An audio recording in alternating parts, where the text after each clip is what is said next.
વિદ્યાર્થી મિત્રો, આજે આપણે ધોરણ 12માં ભૂગોળ વિષયનો જે વિભાગ બીમાં એક વાક્યના જે પ્રશ્નો પૂછાય છે એ પ્રશ્નનો આપણે અહીંયા સોલ્યુશન કરીશું.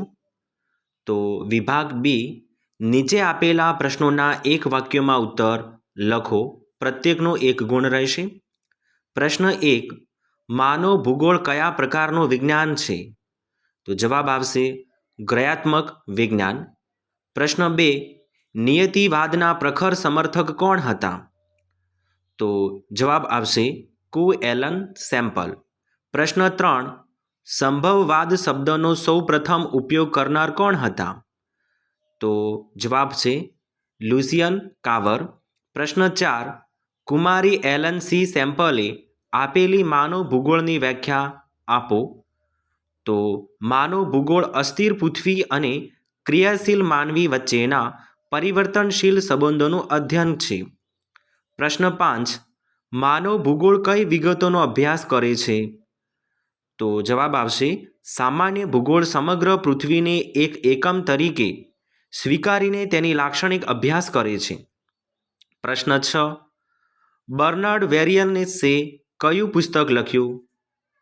તો જવાબ આવશે જિયોગ્રાફિયા જનરલાસિસ. પ્રશ્ન 7, વિશિષ્ટ ભૂગોળ કઈ વિગતોનો અભ્યાસ કરે છે? તો જવાબ છે જુદા જુદા પ્રદેશો અને ત્યાંના માનવ જીવનનો અભ્યાસ કરે છે. પ્રશ્ન 8, સમુદ્ર કિનારે વસતો માનવી કઈ પ્રવૃત્તિ વિશેષ રીતે કરે છે? તો જવાબ આવશે મત્સ્યાન પ્રવૃત્તિ. પ્રશ્ન 9, કયા સમયગાળાને સંશોધન યુગ કહેવાય છે? તો જવાબ આવશે 15મી સદીના ઉત્તરાર્ધથી 18મી સદી સુધીના સમયગાળાને. પ્રશ્ન 10, સાંસ્કૃતિક પર્યાવરણમાં કયા તત્વોનો સમાવેશ થયો છે? તો જવાબ આવશે વસ્તી, વસાહતો, કૃષિ, ઉદ્યોગો, પરિવહન, દૂરસંચાર અને વ્યાપાર. પ્રશ્ન 11, ભૂગોળની મુખ્ય શાખાઓમાં કેટલી છે અને કઈ કઈ? તો જવાબ આવશે મુખ્ય 2 શાખા છે. પ્રથમ પ્રાકૃતિક ભૂગોળ અને સેકન્ડ આવશે માનવ ભૂગોળ. પ્રશ્ન 12, જિયોમાંડિયા જનરલિસન્સ પુસ્તકના લેખક કોણ છે? તો જવાબ આવશે બર્નાર્ડ વેરિયન્સ. પ્રશ્ન 13, પેરિયન્સે ભૂગોળના કયા 2 વિભાગ દર્શાવ્યા? તો જવાબ આવશે સામાન્ય ભૂગોળ અને વિશિષ્ટ ભૂગોળ. પ્રશ્ન 14, વેરિયન્સે ભૂગોળના વિષય વસ્તુઓને કયા 3 પેટા વિભાગમાં વર્ગીકૃત કર્યું છે? તો જવાબ આવશે 1, ખગોળ વિષયક લાક્ષણિકતાઓ, 2, સ્થળીય લાક્ષણિકતાઓ અને 3, માનવીય લાક્ષણિકતાઓ. પ્રશ્ન 15, માનવીની આર્થિક પ્રવૃત્તિઓ કઈ કઈ છે? તો જવાબ આવશે શિકાર, પશુપાલન, કૃષિ, ઉદ્યોગો, પરિવહન, દૂરસંચાર અને વ્યાપાર. પ્રશ્ન 16, નિયતિવાદની સંકલ્પના આપનાર વિદ્વાનો કયા કયા હતા? તો જવાબ આવશે હિપોક્રેટ્સ, એરિસ્ટોટલ, હેરોડોટસ અને સ્ટ્રોબો. પ્રશ્ન 17, નવનિયતિવાદના વિચારધારા કોણે આપી? તો જવાબ આવશે ગ્રિફિથ ટેલરે. પ્રશ્ન 18, ઔદ્યોગિક ઉત્પાદન પ્રવૃત્તિ એટલે શું? તો જવાબ આવશે કાચા માલને ઊંચી મૂલ્યવાન ચીજવસ્તુઓમાં રૂપાંતરિત થાય તેવી ઉત્પાદન પ્રવૃત્તિઓનો ઔદ્યોગિક. પછી પ્રશ્ન આવશે 19, સેમાંગ લોકો કયા દેશમાં વસે છે? તો જવાબ આવશે મેલેશિયામાં.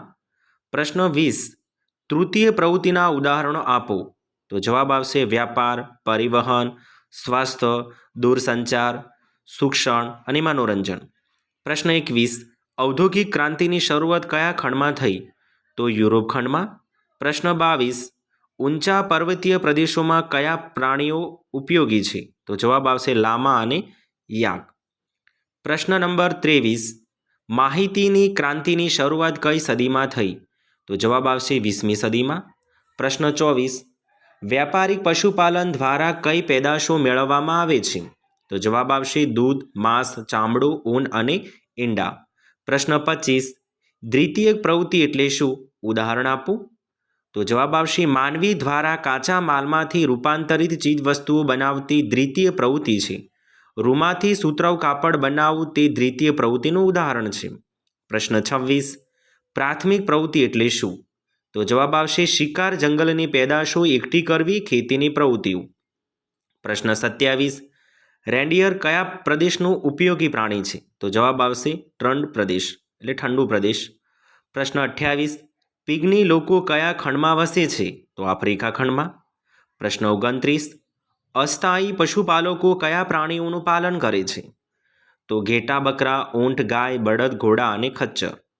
પ્રશ્ન 30, વિશ્વમાં ખેતીની શરૂઆત આશરે કેટલા વર્ષ પહેલાં થઈ હશે? તો 12,000 વર્ષ પહેલાં. પ્રશ્ન 31, ભારતમાં તમાકુનો છોડ કઈ પ્રજા લાવી? તો આવશે પોર્ટુગીઝો. પ્રશ્ન 32, સરકાર દ્વારા લોકોને કઈ કઈ સેવાઓ અપાય છે? તો સુરક્ષા, શિક્ષણ, સ્વાસ્થ્ય, સફાઈ અને કાયદાકીય વ્યવસ્થા.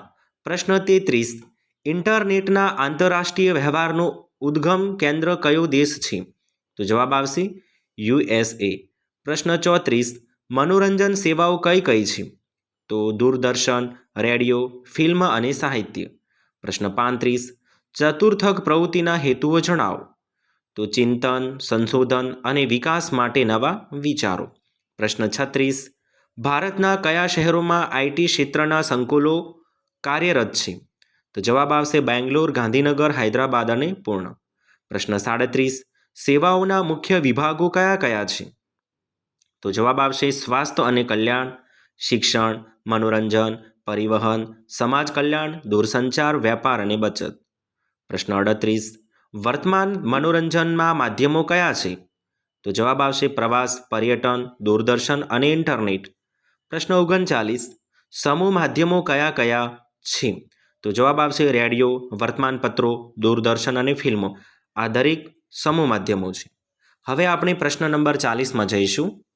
યુએસએમાં કયા સિલિકોન વેલી પ્રકારના ઔદ્યોગિક સંકુલો જાણીતા છે? તો જવાબ આવશે બોસ્ટન અને કેલિફોર્નિયા. પ્રશ્ન 41, ચતુર્થક પ્રવૃત્તિ એટલે શું? તો જવાબ આવશે માનવી આપતી વિશિષ્ટ પ્રકારની સેવાઓની ચતુર્થક પ્રવૃત્તિ કહે છે, જેમ કે સંશોધન અને વીમો. માહિતીનું. પ્રશ્ન 42, માહિતી પર આધારિત અર્થવ્યવસ્થાના વૈશ્વિક કેન્દ્રીય સ્થળો કયા છે? તો જવાબ આવશે લંડન, ન્યૂયોર્ક અને ટોક્યો. પ્રશ્ન 43, પરિવહનની વ્યાખ્યા આપો. તો માનવી અને ચીજવસ્તુઓની એક સ્થળેથી બીજા સ્થળે થતી હેરફેર કહે છે. પ્રશ્ન 44, પરિવહનના માધ્યમો જણાવો. તો જવાબ આવશે જમીન, જળ, હવાઈ, પાઇપલાઇન અને રજ્જુમાર્ગ. પ્રશ્ન 45, યુરોપના કયા દેશોમાં સડક માર્ગનો વિકાસ વધુ થાય છે?